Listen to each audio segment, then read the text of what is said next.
Hey, y'all, I'm Roger McCoy for 99.9 KISS Country, hanging out here with Bryan Mayer. What's up, Roger? Bryan, you must be the tallest man in country music. I believe so. I would say I did a show with Trace Atkins years ago, and he's about 6'5", 6'6", and I'm 6'8". So, and Alan Jackson I know is 6'6", so I think I'm 6'8".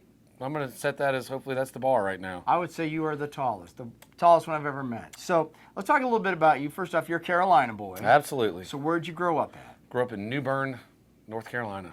Birthplace of Pepsi and the home of Tryon Palace and our original state capital before it moved to Raleigh, just to give you a little Jeopardy trivia there.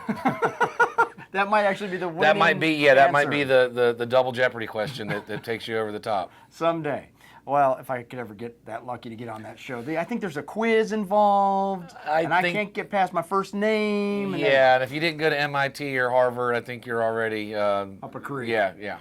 All right, so let's talk a little bit about your music. Now, Okay. You grew up in the Carolinas, and did you start right out with country music, or did you develop into that? I developed into it. I just wanted to get out originally and just sing anything I could, playing bars. I mean, of course, I grew up, in the South and enjoyed, the lifestyle of Southern life and being a part of that. But for me, music was about just getting out there and just getting gigs, playing any bar I could, doing the covers, learning new songs. I mean, have all sorts of influences with my music, but it wasn't until actually a radio station, because I had gained some notoriety back home playing in different bars, used me as an opening spot for Love and Theft for Stephen and Eric.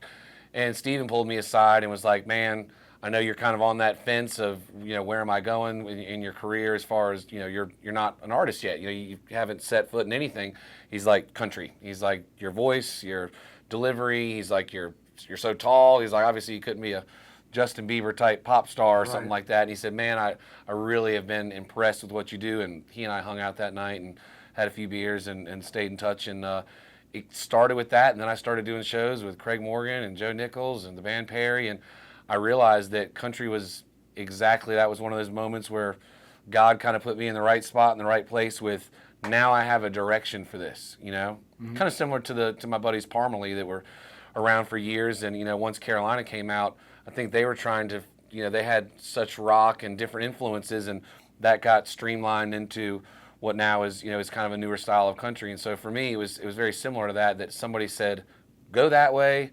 You're kind of just in this limbo of doing cover songs, whatever, write your own stuff. And I'd written a couple songs at that point, and Stephen heard them, and he said, man, that's where you need to be. You need to be in Nashville. So that's what we did. So let me get this right. So you worked with Parmelee, I take it? Is there any history there with you and the boys?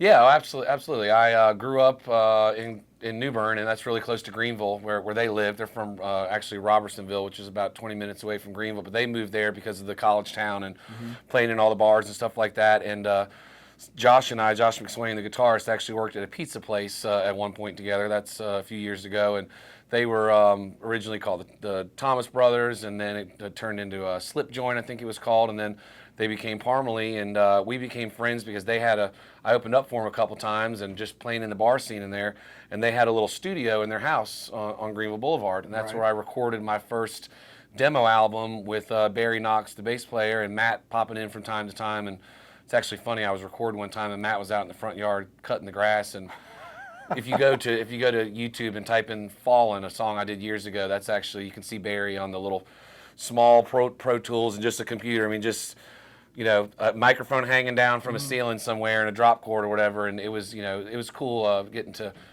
get my feet wet with being in a little small studio like that. And of course, they started running back and forth between Nashville and Carolina, became, a great hit for them. So, well, good for them, and good for you as well, because that of course helps get you to the next step. So since you've gotten into country music now, and if you've worked with Parmelee and it was actually Love and Theft helped you get started, then you're relatively new to the format then. But have you always liked country music? Oh, absolutely. I mean, for me, when I first started playing music, my mom got me, Johnny Cash CDs and Waylon Jennings, and just, she loved everything. I mean, my parents were big beach music fans. They like Beach Boys. So my musical influence comes from, I think like a lot of the modern country artists, comes from all over the place. It's not really one-dimensional. But I think me being a kind of a whiskey drinking rebel in a sense, I always loved the the Johnny Cash and the Waylon Jennings. Normally it would be me escaping down to the man cave and shooting pool and drinking a little Jack and turning on some old Waylon or something like that. And it wasn't until I met some of these modern country artists that I realized, okay,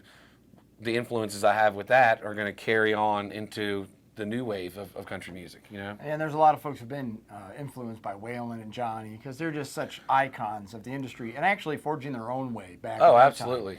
So let's talk a little bit about your family then. Okay. Apparently you have a fiance. I do. At least yep. Do you claim her now? I mean, now you're yeah. on camera. We just want to make sure he claims you. That's good. I love you, Christy. When are y'all getting married? Getting married in October. All right, congratulations. And I will have a beautiful stepdaughter named Emma, who was all honor roll and principals list this year. So we're really? Yeah, really. Principals list like for good, but not like you came down to the office to see me? Yeah, not that list. That's the list I was on. Like okay. who, you know, who's out in the parking lot, you know, skipping class right now. It's a different list. See, if we'd gone to school together, I think we'd have been in the same spot. We probably would have been. You and I would have been doing the same thing. So here's a question most artists always feel a little nervous answering. So prepare yourself for this. Where do you see yourself in 5 years? 5 years, hopefully touring all over the entire country and having a few hits at that point behind my back so people can identify with who I am as an artist and I can get out and see the rest of the world with this. We've done a lot of touring in the Southeast, and of course we always want to support North Carolina and this whole area. And so I think the goal at this point is to get out and take this thing to the Midwest. And of course we've had radio stations that have played the song and stuff, but it'd be really nice to get out there and have people make a connection between the song and me as an artist. That's what we're realizing is the hardest thing to do. Is you might say my name and oh, I've never heard of them, but then you sing a little part of the chorus and people go, oh yeah, I've heard that song. Oh, you're that guy. Well, let's talk about the song This Is Me, which is the title track of your album. Yes. You wrote the song. I did. So what was the influence behind that? Was there a moment where you had to say, hey, listen, I'm tired of people trying to pigeonhole me? Is that what it was about? It was. My father passed away in 2003, and he was a 30-year Marine, a colonel, made a huge career out of the military.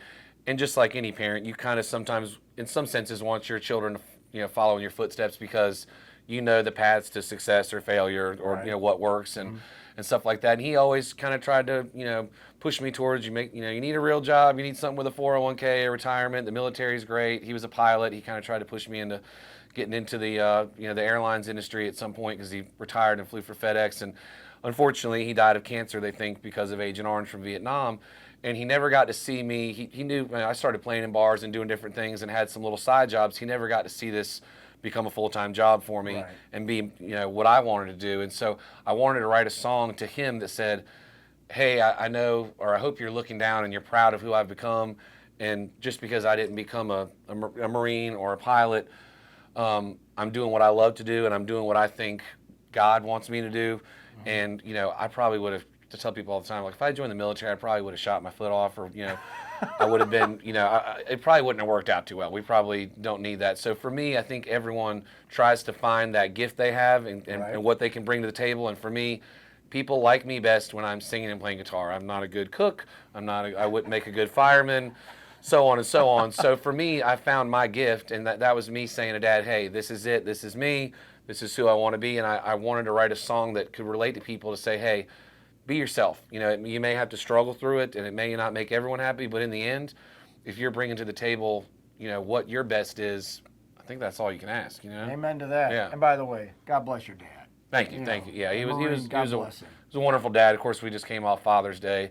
I sang at a church called Latitude and did that song, and it was really moving. His dad was a really special guy, and he was a great father, and I hope he's proud. Sometimes I'm sure he is. I go through struggles with that, but I think so. I think as a parent myself, as long as my kids were doing what they loved and it was not immoral, exactly. I'd be proud. Exactly. They're making enough money to cover themselves. I'd be proud of them. I think he'd be impressed with that. He's like, okay. I'm like, Dad, I do have health insurance now. I got it. All right. So let's make sure everybody can connect with you. I'm sure you're on Facebook, Twitter, those sort of social medias. What is your website? Website is bryanmayermusic.com. That's Bryan with a Y, M-A-Y-E-R, music.com. And of course, that can lead you through all avenues. You can go to iTunes and you can get This Is Me and download it. You can go to Twitter, which is the handle Bryan Mayer CMT. I'm an official CMT artist. You can get the CMT Artist app for your phone or Android, or go to cmt.com and search Bryan Mayer. And you can find me on Facebook at Bryan Mayer Music. All right, very good. Bryan, thank you so much, Roger, brother. man, thanks for having us, and we're glad to be in Nashville. Well, make sure to check out Bryan if you can. Again, bryanmayermusic.com. I'm Roger McCoy for 99.9 KISS Country.